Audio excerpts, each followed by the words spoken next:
இன்றைக்கி நல்லா கமகமன் வாசனையோட நல்ல ஒரு அருமையான இட்லி பொடி ரெசிபி தான் பார்க்க போகிறோம். வாங்க எப்படி செய்கிறதுன்னு பார்ப்போம். இப்போ இட்லி பொடி செய்கிறதுக்கு அடுப்பில் ஒரு கடாய் வச்சுருக்கேன்.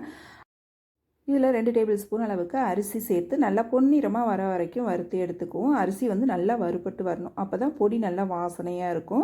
நல்லா இந்த அளவுக்கு நிறம் மாறினதுக்கப்புறம் இதை ஒரு பிளேட்டுக்கு மாற்றி வச்சுக்குவோம். திரும்பவும் அதே கடாயில் பார்த்திங்கன்னா ஒரு 2 டீஸ்பூன் அளவுக்கு எண்ணெய் சேர்த்துக்கிறேன். எண்ணெய் நல்லா காஞ்சோன்னா 1 டேபிள் ஸ்பூன் அளவுக்கு பெருங்காயம், கட்டி பெருங்காயம் எடுத்து வச்சுருக்கேன். அதை பொரித்து சேர்த்துக்கிறேன்.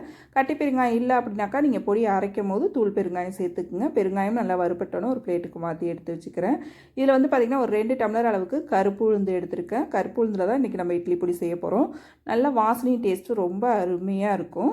நல்லா பொன்னிறமாக வர வரைக்கும் உளுந்தையும் இது போல் நல்லா வறுத்து எடுத்துக்குங்க. அடுப்பை வந்து மிதமான தீயில் வச்சு வறுத்தீங்க அப்படின்னாக்கா எல்லா பருப்பும் உங்களுக்கு நல்லா ஒத்தாப்பில் வறுபட்டு வரும். திரும்பவும் கடாயில் 1 டீஸ்பூன் அளவுக்கு எண்ணெய் சேர்த்துட்டு 1 டம்ளர் அளவுக்கு கடலைப்பருப்பு சேர்த்து அதையும் நல்லா பொன்னிறமாக வர வரைக்கும் வறுத்து எடுத்துக்குவோம். நான் இன்றைக்கி டீ குடிக்கிற கிளாஸால் தான் இந்த அளவு எடுத்திருக்கேன். 2 டம்ளர் உளுந்துனா 1 டம்ளர் கடலைப்பருப்பு சேர்த்துக்குங்க. இந்த கடலைப்பருப்பு கூட பார்த்திங்கன்னா ஒரு 2 டேபிள் ஸ்பூன் அளவுக்கு வரமல்லி சேர்த்து நல்லா கலர் இந்த அளவுக்கு மாறணும். பருப்பு நல்லா மிதமான தீயில் வச்சு வறுத்து எடுத்துக்குங்க. திரும்பவும் இன்னொரு 2 டீஸ்பூன் அளவுக்கு எண்ணெய் சேர்த்துட்டு ஒரு 20 வரமிளகாயும் 10 காஷ்மீரி சில்லியும் சேர்த்துருக்கேன். மிளகாயும் நல்லா வறுத்து எடுத்து வச்சுக்குவோம். மிளகாயை தனியாக ஒரு பிளேட்டில் மாற்றி எடுத்து வச்சுக்கோங்க. திரும்பவும் அதில் 1 டீஸ்பூன் அளவுக்கு நெய் சேர்த்து அதில் 1 டேபிள் ஸ்பூன் அளவுக்கு மிளகு சேர்த்து நல்லா பொரித்து எடுத்துக்குவோம். நெய்யில் பொரிச்சிட்டு சேர்க்கும் போது நல்லா வாசனையாகவும் டேஸ்ட்டாகவும் இருக்கும்.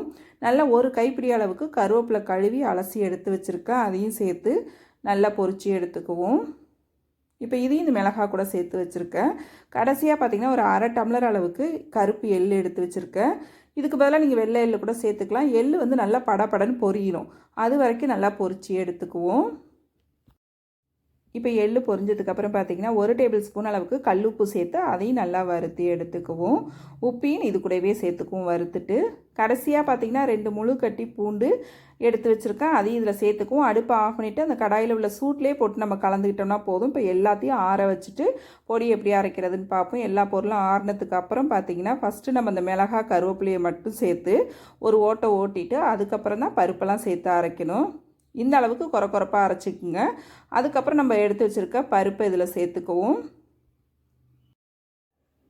இப்போ பருப்பு சேர்த்ததுக்கு அப்புறம் பார்த்திங்கன்னா விட்டு கொரப்பாக அரைச்சி எடுத்துக்கணும். நல்லா இந்த அளவு அரைச்சதுக்கப்புறம் நம்ம எடுத்து வச்சுருக்க பூண்டை இது கூட சேர்த்து நல்லா ஒரு 2-3 சுற்று விட்டாலே போதும். பூண்டு நல்லா அரைப்பட்டு வந்துடும். பல்ஸ்லேயே இதையும் அரைச்சி எடுத்துக்கங்க. இப்போ பொடி பார்த்தா தெரியும். இந்த பக்குவத்துக்கு அரைச்சி எடுத்துக்கணும். கொரப்பாக அரைச்சி எடுத்துக்கிட்டால் தான் நமக்கு சாப்பிடும் போது டேஸ்ட் நல்லாயிருக்கும். நான் 2 தடவையாக அரைச்சி நல்லா இது போல் கலந்து எடுத்துக்கிட்டேன்.